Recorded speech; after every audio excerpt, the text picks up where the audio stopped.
السلام علیکم۔ دنیا بھر کے جو مظلومین محرومین کو ہمارا سلام پہنچے، اور خاص طور پر پاکستان کا جو پسا ہوا طبقہ ہے اور جس میں نمایاں لوگ جو ہیں وہ پینشنرز ہیں، جن پر گزشتہ دنوں بجلی بھی ڈال دی گئی۔ اس حوالے سے کچھ خبریں ہیں، کچھ کیا کرنے جا رہے ہیں پینشنرز، اس کے بارے میں بھی ہم بتائیں گے۔ بیک وقت کون سے دو کیٹیگری کے پینشنرز ہیں، علیحدہ علیحدہ جدوجہد کا اعلان کر دیا ہے، اس کی تفصیل بھی کچھ ہوگی۔ اور سب سے اہم جو ہے وہ پینشنرز کے حوالے سے بہت سے سوالات ہمیں کیے جا رہے ہیں، کیونکہ بعض یار دوستوں نے یہ لگائی ہے کہ پینشن بند ہو گئی۔ پینشن ہرگز بند نہیں ہوئی، اسی سے ہم آغاز کر کے آگے چلتے ہیں، لیکن اس سے پہلے اپنے چینل کو سبسکرائب کر لیں تاکہ ہر ویڈیو اب تک آتی رہے۔ ہیونگ سیڈ دس، ناظرین، یہ کہا گیا بجٹ پہ جب وہ سپیچ ہو رہی تھی، فوری طور پر میں نے اپنے تمام مصروفیات مؤخر کر کے آپ کو آگاہ کیا۔ بالکل وہ ابتدائی بات تھی، بنیادی بات تھی جو انہوں نے کی، لیکن ہمارے ذرائع کہتے ہیں کہ اس پہ نہ صرف یہ کام شروع ہو چکا ہے بلکہ اس میں 1 جولائی سے عمل درآمد کا بھی کہا گیا ہے۔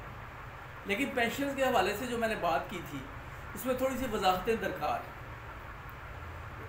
ایک تو یہ کہ اگر بیک وقت 2 محکموں میں کوئی ملازمین جو ہیں وہ پہلے کسی اور جگہ پینشن لی اور اس کے بعد پھر وہ دوسری جگہ آ گئے، ان میں زیادہ تر جو ہے وہ ایکس ملٹری مین، اور ان میں بھی سب سے زیادہ جو اہم ہے وہ نان گزٹڈ، وہ اس کیٹیگری میں آئے ہیں۔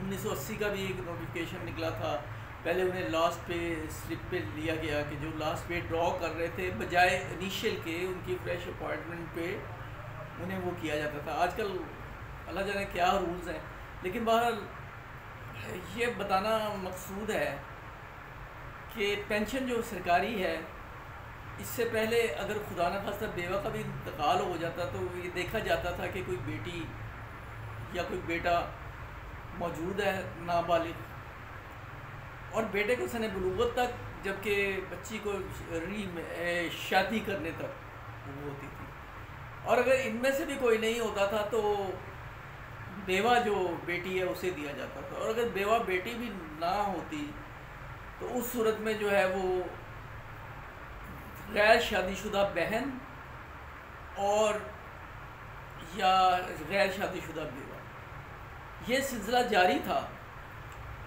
اس پر یہ قدغن لگائی گئی ہے کہ اب ایک شخص پینشن لیتا رہے گا، فیملی اس کے انتقال کے بعد فیملی پینشن جو ہے وہ ملے گی ظاہر ہے بیوہ کو، اور اگر خدا نخواستہ بیوہ کا انتقال ہو جاتا ہے تو پسماندگان میں اگر کوئی بچہ ہے تو اسے صرف 10 سال کے عرصے تک پینشن ملے گی۔ جیسا کہ ہم نے پہلے بھی بتایا تھا کہ ایک نوزائیدہ بچہ ہے، اگر وہ پیدا ہوتا ہے، پیدا ہوتے ہی جو ہے نا اس کے والد کا انتقال ہو جاتا ہے، ماں وغیرہ کا سایہ اس کے سر پہ پہلے ہی نہیں ہے، تو وہ جو ہے نا اس صورت میں پھر یہ ہوگا کہ 10 سال تک، جب وہ سن بلوغت پر اگر وہ 18 سال تک پہنچے تو 18 سال بعد اسے پینشن بند ہونی تھی، لیکن انہوں نے یہاں 10 سال کی ریسٹرکشن لگا دی۔ اور اس کے علاوہ اسی طرح جو اگر بچی ہے اور بیوہ بہن ہے یا ان میرڈ بہن ہے، ان میں عمر کی کوئی تخصیص نہیں تھی، وہ اب ڈال دی گئی ہے۔ ناظرین، آپ اگر میرے 1 سال کے ولاگ اٹھا کے دیکھیں گزشتہ 2 سال سے، یہ سلسلہ سب سے پہلے وضاحت یہ کر دوں کہ یہ سلسلہ بہت دیر سے اس پہ کام جاری تھا، یہ اس حکومت کی وہ بات نہیں ہے بلکہ یہ کنٹینیوشن ہے۔ پینشن فنڈ بنانا اور یہ وہ رحمان باجوہ صاحب ٹرائی کرتے رہے، اس حوالے سے وہ آواز اٹھاتے بھی رہے ہیں، تو یہ پینشن اصلاحات کا معاملہ ہے، اور پینشن کا مسئلہ جو ہے وہ اس وقت پوری دنیا میں جو ہے نا ایک عالمگیر مسئلہ بنا ہوا ہے۔ لیکن ہمارے ہاں چونکہ ایک مخصوص ایک ہے ماحول، اور ذمہ داران کا یہ خیال ہے کہ اس طرح دو دفعہ دو تین محکموں سے پینشن لی جاتی ہے.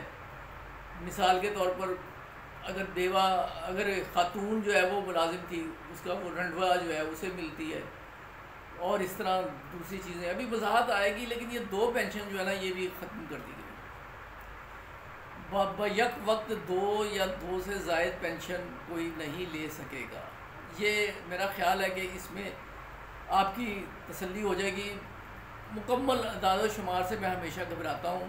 میں اپنے ناظرین کو کہتا ہوں کہ اگر اس میں کوئی پرابلم ہو تو آپ کمنٹس میں مجھ سے پوچھ سکتے ہیں. اب آ جاتے ہیں ہم دوسری طرف پی ٹی سی ایل اور ای او بی آئی وغیرہ کے حوالے سے، نیشنل بینک کے حوالے سے. نیشنل بینک اور پی ٹی سی ایل جو ہے انہوں نے اپنی کوششیں تیز کر دی ہیں، اور اکثریت کا یہ فیصلہ ہے. اکثریتی لوگ کہتے ہیں کہ اب بہت ہو گئی، ہمیں احتجاج کرنا چاہیے پی ٹی سی ایل کے حوالے سے. لیکن this is not the only option. بڑے مستعد ہیں پی ٹی سی ایل کے لوگ ماشاءاللہ سے. انہوں نے یہ human rights commission of Pakistan کی جانب سے جو ہے نا وہ ایک وفد نے لیبر کانفرنس میں شرکت کی ہے، جس میں اطہر جاوید صوفی، سید راشد انوار عبدالخالق نے شرکت کی، بلکہ عہدیداروں کو پی ٹی سی ایل کے پینشنوں کے بارے میں بتایا. بہرحال قصہ مختصر یہ ہے کہ وہ اس موقع پہ جو ہے نا ڈائریکٹر جنرل فرا ضیاء، جنرل سیکرٹری حارث خلیل و دیگر عہدیداران بھی موجود تھے. ایچ آر سی پی عہدیداروں نے P T C L pensioners کو اپنے مکمل تعاون کا، سب سے اہم بات یہ ہے، مکمل تعاون کا یقین دلاتے ہوئے کہا کہ P T C L pensioners کے مطالبات کو قرارداد کا حصہ بنانے کی یقین دہانی کرا دی، اور اپنے فورم سے آواز بلند کرنے کی بھی یقین دہانی کرا دی. کچھ احباب کہہ رہے ہیں کہ اس کا کیا فائدہ ہوا. میں یہ پوچھتا ہوں کہ اس کا کیا نقصان ہوا. فائدہ تو خیر ہوا. جو کوئی کوشش کرے اسے کوشش کرنے دی جائے، اسے روکا نہ جائے. اس کے علاوہ میں نے جیسے کہ بتایا، پینشنز کہہ رہے ہیں کہ ہم نے جو ہے نا علیحدہ جدوجہد کرنی ہے، اور اس پہ کوششیں بھی ہو رہی ہیں.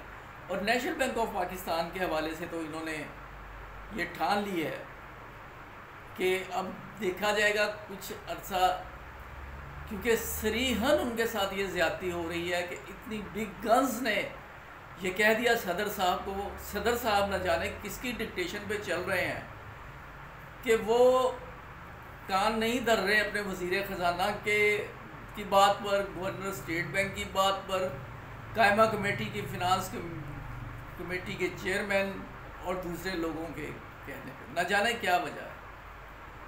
اور اب آخر میں مظلومین اور مستضعفین جو ہیں سب سے زیادہ ای او بی آئی، ان کی بات ہو جائے کہ ای او بی آئی کے لوگ بھی اب اس وقت، آج سے پہلے کبھی بھی ای او بی آئی پینشنرز کی آواز اس طرح نہیں اٹھی تھی جو آج کل اٹھی. یقین کیجئے کہ بجٹ میں تو اس کا ذکر بھی نہیں ہوتا تھا. اگرچہ انہوں نے بجٹ میں، انہیں اتھارٹی نہیں تھی یہ فنانس منسٹر کو کہ وہ یہ اعلان کرتے، اور ہونا تو یہ چاہیے تھا کہ وہ ریکمنڈیشن دیتے کہ اس سے زیادہ بڑھاؤ، کچھ انصاف کرو، تمہارے پاس وسائل ہیں. لیکن وہ اس انداز میں وہ بات کر رہے تھے کہ جیسے یہ کوئی احسان کیا جا رہا ہے. بہرحال ہم تمام پینشنر امپلائیز کے لیے دعا گو ہیں. اور ناظرین جو خاص طور پہ پہلی دفعہ دیکھ رہے ہیں یا جنہوں نے ابھی دیکھنا شروع کیا ہے، ان سے میں صرف یہ کہوں گا کہ پلیز اپنا فیڈ بیک ہمیں ضرور دیجیے. اجازت دیجیے. اللہ حافظ.